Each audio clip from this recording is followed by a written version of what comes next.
बिस्मिल्लाहिर्रहमानिर्रहीम। अस्सलाम वालेकुम। किचन विद गोगा में आज मैं बनाने जा रही हूँ अंडे आलू की बहुत आसान सी रेसिपी। तो इसको आप लोग ट्राई करें अपनी किचन में। ये सबसे पहले मैंने जो सारे मसाले लिए हैं वो मैं आपको दिखाती चलूँ। साबित गरम मसाला है, नमक है हस्ब ज़ायक़ा, हल्दी है, पिसा गरम मसाला है, पिसी हुई लाल मिर्चें हैं। तो ये सबसे पहले हमने ऑयल में डाल दिया है अपना साबित गरम मसाला जो मैंने लिया था। 2-4 लौंगे हैं, थोड़ी सी काली मिर्चें हैं, एक आध कलमी का टुकड़ा है। इसके बाद जैसे ही ये गर्म हुआ इसमें हमने 2 चम्मच लहसुन अदरक का पेस्ट बना दिया है, वो मैंने इसमें डाल दिया है।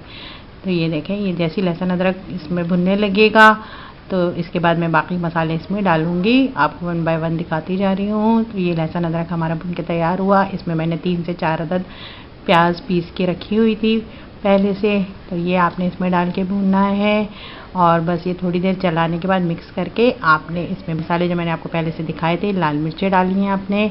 इसके बाद आपने इसमें सॉल्ट डाल दिया है हस्ब ज़रूरत। इसके बाद आपने हल्दी डाल दी है, इससे कलर बहुत अच्छा आ जाता है। और इसके बाद ये गरम मसाला जो मैंने दिखाया था आपको, ये मैं अभी नहीं डालूँगी इसमें। जैसे मैंने आलू बॉयल करके रखे हुए थे, इनको बॉयल करके इतने बड़े साइज़ में काट लीजिएगा, क्योंकि अगर ज़्यादा छोटे होंगे तो फिर ये घुट जाएंगे। और ये देखिए, ये मसाला जब जितनी देर में ये सब चीज़ें मैंने की तो ये हमारा मसाला भुन जाएगा। तकरीबन 10 मिनट में ये तैयार हो जाएगा। इसके बाद इसमें आपने आधी कटोरी दही की शामिल कर देनी है। इससे ये होगा कि जो प्याज की वजह से मिठास होती है सालन की, वो आपको बिल्कुल नहीं, आपको इसमें सालन में आएगी।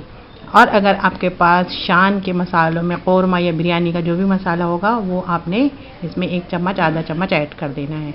उसके बाद ये भी मसाला भुन जाएगा तो ये इसमें हमने ये सारा पानी डाल दिया है। जितना शोरबा आपने करना है वो आपने इसके अंदर डाल दिया है। इसके बाद जब हम इसको थोड़ी देर के लिए धीमी आंच पे छोड़ेंगे तो इसका सारा रोगन आपको ऊपर आ जाएगा, वो भी मैं आपको दिखाऊंगी। ये देखें, ये इसके बाद हमने इसमें आलू डाल दिए हैं, बॉईल किए हुए आलू जो मैंने पहले से आपको दिखाए थे। ये अंडे मैंने बॉईल करके रखे हैं 8 अदद। इसमें अब हमें क्या करना है, बिल्कुल हल्के हाथों से हल्के हल्के से इसमें कट लगा देने।